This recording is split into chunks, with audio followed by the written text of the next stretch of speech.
And now I'm very happy to introduce you our next keynote speaker from Passau too. You would say some word, Karin Stögner.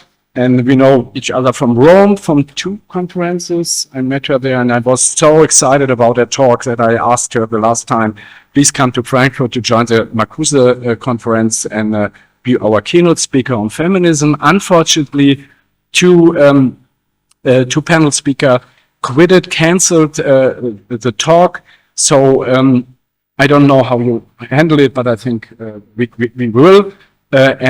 So everybody is invited to hear her talk, and I'm very proud that she's here. Thank you, Karin, and it's your stage.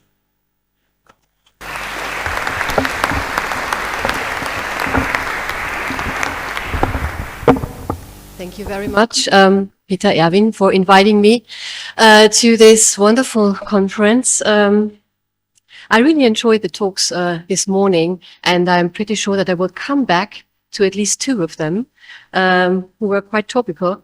I'm talking about a rather broad topic, feminism and critical theory. It will be hard to address this broad topic within 25 minutes. So I decided to concentrate on a talk that Herbert Marcuse gave almost 50 years ago. In 1974, the talk was entitled Marxism and Feminism. And many of you will be familiar with this talk. And in this talk, he outlined his thoughts on the importance of the women's movement and of feminism for a revolutionary change of society. So in my talk, I will first reconstruct Marcuse's conceptualization of the specific feminine and female qualities that he outlined in this talk as a hope for a future free society. And in doing so, I will show the theoretical and practical pitfalls of this line of argument. And in the second step, I will refer to the dialectic of integration and emancipation that is also addressed by Marcuse in this talk. And I will finish with some remarks on the obstruction of change and also some remarks on today's potential of a feminist negation. Where can we find feminist negation today? So let me start with my first point, the reconstruction of Marcuse's argument. Marcuse actually discussed his ideas broadly with feminists and activists of women's movement, and we've got a lot of protocols of these discussions, and they are really rich documents about the discussions, what was going on, about the criticism also from the part of feminists toward Marcuse. And I think that his key argument in this lecture can be summarized as follows. In the patriarchal civilization, women have been subjected to a specific kind of repression, which has also formed their mental and physical development in a certain direction. Under these conditions, they have developed so-called, let me quote, feminine qualities, receptivity, sensitivity, nonviolence, tenderness, and so on, end of quote. These feminine or female qualities signify a different non-repressive reality principle since they are antithetical to the capitalist mode of production. So the feminine qualities mean something qualitatively different to the performance principle. And the performance principle is characterized by Marcuse as follows, I quote, the rule of functional rationality, discriminating against emotions, a dual morality, the work ethic, which means for the vast majority of the population, condemnation to alienated and inhuman work, and the will to power, the display of strength and virility, end of quote. Marcuse leaves no doubt that these feminine qualities opposing to the performance principle are not directly biological facts, but second nature, meaning they are the historical product of gender domination. In view of this fact, he nevertheless sees in these images of femininity a promesse de bonheur, Even if they are images created by men, they dialectically turn against the performance principle. In a discussion with Sylvia Bovenschen and Marianne Schuller in 1974, he cites Delacroix, Flaubert, and Shakespeare, whose female figures bear a potential for resistance that would be fruitful for the emancipation not only of women, but of the society as a whole. And at this very point, Bovenschen and Schuller object that these positive determinations of the feminine reproduce the separation of reason and sensuality, that the feminine qualities exist only as male projective designs, and that there is a glaring contrast between the wealth of symbolic representations of femininity on the one hand, and the poverty of women's own history on the other hand. And the lack of confrontation between the image of femininity and the reality of women, this lack leaves Marcuse open to the accusation that he takes the appearance of male projections onto women at face value, and that he ignores what patriarchal domination actually means for women. So even if Marcuse does not make direct biologistic characterizations, an essentialization of women takes place. He links them to supposed characteristics that are due to particular historical situation and class position. And he turns them into women as a group, into carriers of hope for a liberated society. So the fundamental problem with this line of argument and the reason for the discomfort by many feminists is the unmediated identification of subject and attribution of women and so-called female characteristics. More mediation would be needed here, avoiding the direct personification of ideals and qualities. Furthermore, the question remains as to how the gap between such moments as receptivity, sensitivity, emotionality, and so on, can be mediated with reason, subjectivity, and autonomy. For this is precisely what is needed in order to transcend the performance principle, which is essentially based on instrumental reason and the exclusion of all that is dependent, intersubjective, and receptive. So the dominant understanding of subject and reason represents both as disembodied and as antithetical to emotions. And the related dominant understanding of autonomy implies abstract independence and hence the loneliness of the subject. These concepts of subjectivity and reason were met by fundamental feminist criticism, for example, by Iris Young, Jessica Benjamin, Sheila Ben-Habib, or Maeve Cook. And in the tradition of this feminist criticism, we can say that we need not refrain from autonomy altogether, but that we need a different concept of it, a different idea of it. Autonomy in a feminist sense can only be achieved through reciprocity of subjects, through living intersubjectivity. And conversely, sensitivity and receptivity need to be linked to conscious and reflective subject status, which feminist critique must first of all reveal. And here, I think, we can take as a starting point the qualities that Marcuse associates with femininity. And these qualities, as we know, arise through the exclusion from the process of bourgeois subjectification. For women have been excluded from the very form of subjectivity characterized by surplus repression and thus by loneliness and isolation. In this respect, the potential of a completely different form of subjectivity negatively appears in the gap of female subjectivation. The feminist form of subjectivity does not deny the conditio humana of interdependence, but makes it the starting point of reflected autonomy. This argument is well known in feminist criticism. it was already prepared in the authoritarian personality, the studies in the authoritarian personality, notably by Else Frenkel-Brunswick. She analyzed the important role of gender relations and sexuality in authoritarianism, that in patriarchal capitalist context, autonomy is conceived only as abstract independence, completely detached from intersubjectivity. This is linked to social gender relations with a corresponding gendered division of labor. This is a fundamental insight, a radical insight of the Else Frenkel-Brunswick. The conventional notion of autonomy is the flip side of the equally conventional notion of sensitivity and reciprocity. One has masculine connotations, the other has feminine connotation.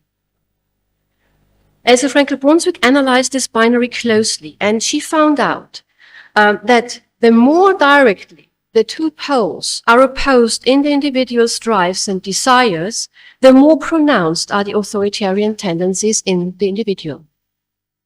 This applies both to men and women. Ideal masculinity and ideal femininity, characteristic for the authoritarian personality, consists primarily in denying and repressing those features of one's own identity that conventionally belong to the other gender. So it's a strict division, a strict binarity. This is really one major characteristic of the authoritarian personality. And by contrast, the personality of the non-authoritarian men is characterized by a maternal orientation and an image of the father as mild and relaxed. Non-authoritarian men show a caring attitude dependent on love, which allows a degree of passivity and receptivity to be included in the ideal of masculinity. A related idea of autonomy thus not excludes the dependence on others, but grows in interpersonal relationships in which one is allowed to show weakness without provoking strength, as a famous quote by Adorno goes.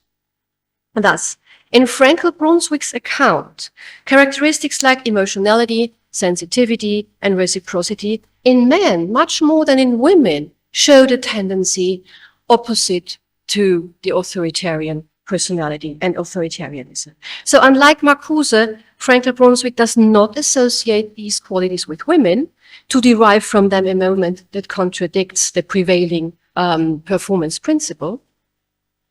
But she begins with men who are not bound to authority.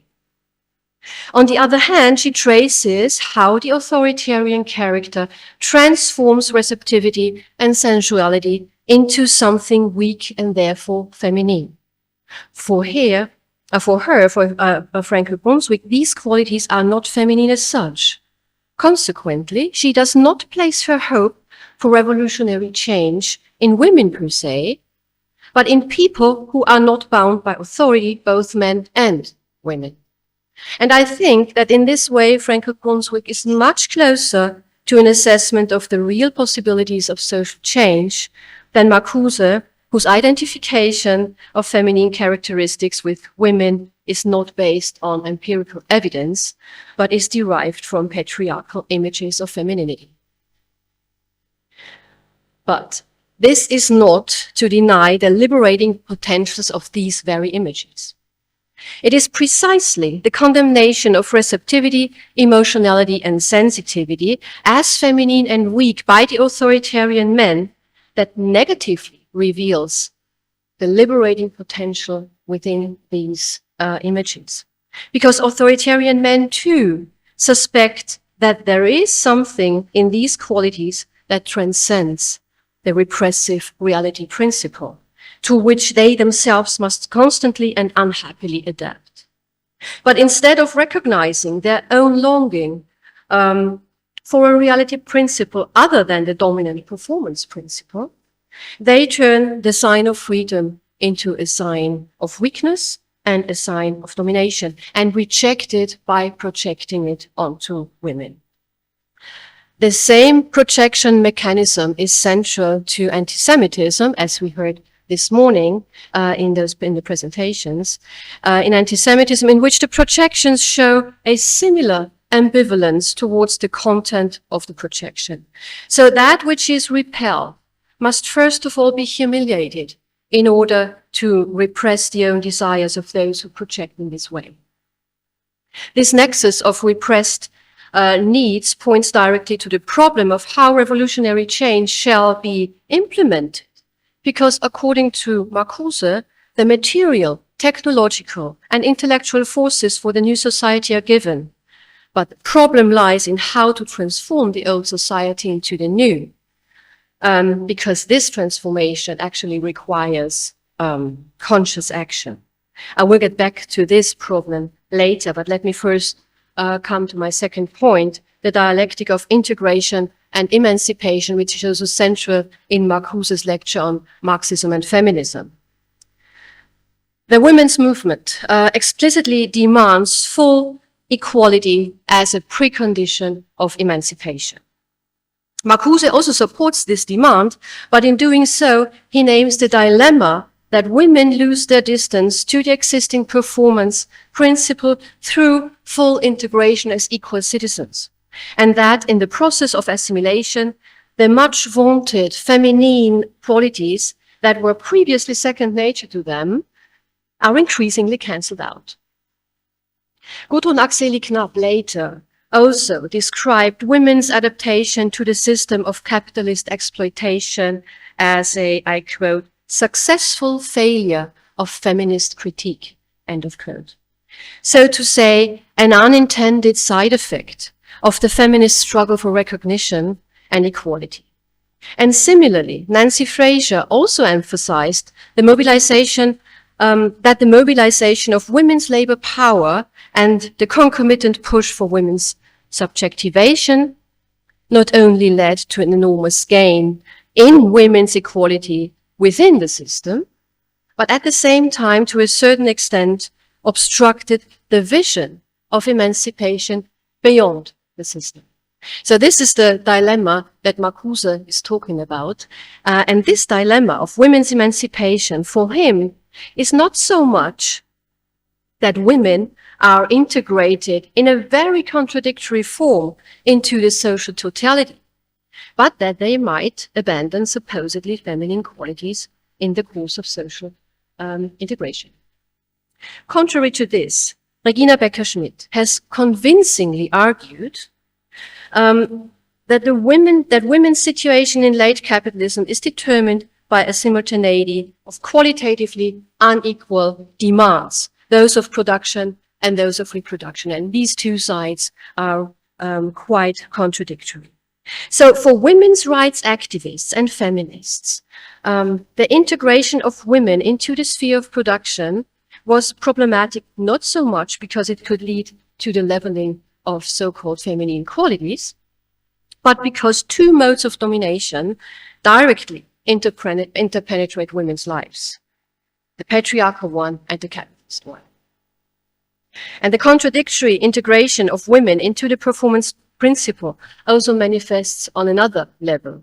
The genuinely female areas of reproduction are increasingly outsourced to other, mostly migrant women, as usually low-paid care work. So at this point, it becomes clear that a society with full gender parity can still be capitalist and based on exploitation. And this is why we need feminism to be class critical. It can still be based on the discrimination of formerly colonized peoples and of marginalized ethnic minorities, which is why we need a feminism that is critical of racism. Full gender equality can still support heteronormativity, and that's why we need queer feminism. And gender equality does not necessarily mean that the social contradiction is recognized as social contradiction instead of being personalized, for example, in anti-Semitism. And this is why we need feminism critical of ideology. I mean, this constellation of different feminisms, when I'm talking about the importance of intersectional feminism. But what a fully gender equal society cannot be is patriarchal. It can no longer be organized according to traditions of gender apartheid. Following Marcuse, the goals of the women's movement, I quote, require changes of such enormity in the material as well as intellectual culture that there can be attained only by a change in the entire social system, end of quote. For him, I quote again, the women's movement aims at the freedom of women to determine their own life, not as wife, not as mother, not as mistress, not as girlfriend, but as an individual human being, end of quote.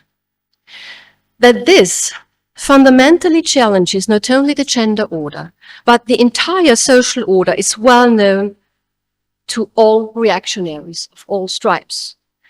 This is evidenced by the culturalist, religious, fundamentalist, traditionalist rebellion against gender equality everywhere, on the part of right-wing radicals, as well as Islamists and Christian fundamentalists. In an extreme form of gender apartheid in Iran and Afghanistan, in tribalist traditions in Africa, in yet a different form in Russia or China, but also in the USA and in Europe, where we see that liberties once won are constantly in danger of being dismantled.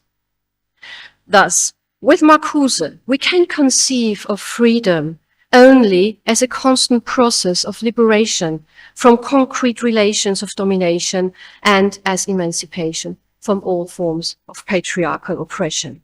And each of these forms produce and require specific practices of resistance and subversion. So it is about transforming a rigid, blocked, and asymmetrical relationship of domination into mobile and reciprocal power relations. And within these power relations, power struggles are fought out and take place. And of course, these power struggles can lead back to fixed domination again. And this is why freedom and emancipation are always precarious and in danger of being reversed. And with this, I come to my third and last point, the obstruction of change and the potential of feminist negation today. The rejection of freedom is virulent, not only on the part of male domination, but also on the part of women who conform to the system and benefit from it, albeit mostly in a very mediated manner. An explanation for the fact that women so often opt for patriarchal domination, despite their unifying objective interest in emancipation, an explanation for this requires an analytical turn to the subject, because the social relations alone don't tell us why the subjects act the way they do. And still, the subjects of domination are thoroughly socially mediated, as we learn also from Marcuse. Moreover, they have made the repressive society their own through introjection. Through these psychological mechanisms, the individuals themselves reproduce the repressive society in their very neat structures. In The End of Utopia, Marcuse says the following, I quote, "The break with the continuity of needs that already carry repression within them, the leap into qualitative difference is not something imagined, but something inherent in the development of the productive forces themselves," end of quote. So, but I think the problematic thing is that exactly these problematic forces include not only technology and technical skills, they include not only mental and intellectual capacities, but also the entire moral and cultural sphere. So that both the possibility of the leap into qualitative difference and the persistence in the realm of unfreedom actually spring from the same sources. The cultural and moral sphere, that of customs, traditions, and religions, which throughout history have been detrimental to the equality of women and the liberation of sexuality, this cultural and religious sphere has in recent decades grown in importance almost proportionally to the technological possibilities of eliminating inequality and misery. This raises the question for me of whether the great refusal and the rejection of consumer culture has led less to emancipation than to a one-sided rejection of the West per se, and to a return of culture, identity, tradition, and religion as supposedly authentic needs.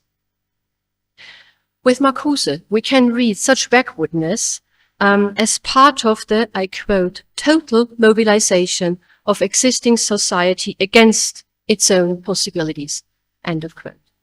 So to say, as a ruse of domination for its own preservation.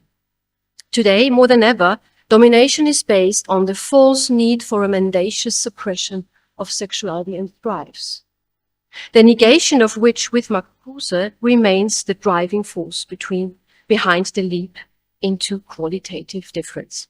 And this negation, in turn, is linked to the development of consciousness, which, again with Marcuse, I quote, is indeed one of the main tasks of revolutionary materialism, end of quote.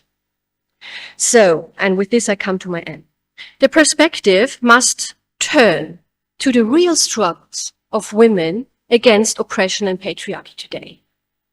And even if women as such are not a collective subject, many achieve a privileged position of knowledge because of their position in the patriarchal structure of domination and because of their striving for freedom. And this privileged position of knowledge may manifest itself in a feminist negation of inequality. For women under totalitarian male rule, emancipation is an immediate physical urgency, with Marcuse a vital, necessary need, since they are directly threatened by death. The slogan of today's feminist protests in Iran, as well as that of the Kurdish fighters against ISIS, woman, life, freedom, testifies to this immediate physical urgency and gives an impression of power as a transforming force from below, as well as an idea of receptivity turned into aggressiveness against domination. In Iran today, as in many other places, the power of feminist negation and the quest for full emancipation is to be found.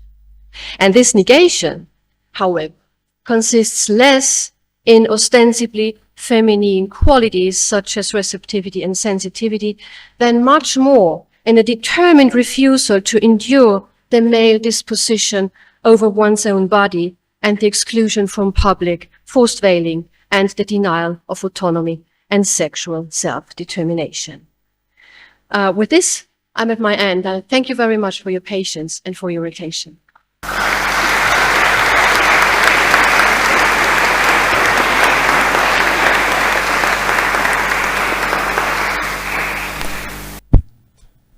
Yeah, thank you very much, Karin. And you take questions, and we have still time for 5 minutes, maybe 2 or 3 questions. Feel free. Who has a question on Karin?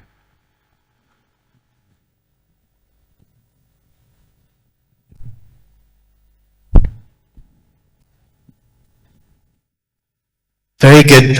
Thank you for the talk. Very thought-provoking and very, I think, on point. So, but one question is, I've seen in more recent times, queer theorists going back to eros and civilization as a source of inspiration, where Marcuse has this argument about progressive regression, right? Somehow recovering the polymorphous perversity that lies in the body pre-socialization, not in a kind of romantic way, but in a sort of, he argues, we have to go through socialization, and at a later stage, a higher stage, we could recover, a kind of, non-binary, because you've stressed the argument in Marxism and feminism rests upon a problematic binary, but there is this other strand in his thinking which has been quite, maybe not, but I've seen a number of people who've gone back to Marcuse for these reasons, and I'm just wondering if that's something that you have considered as well. Thank you. Yes, thanks,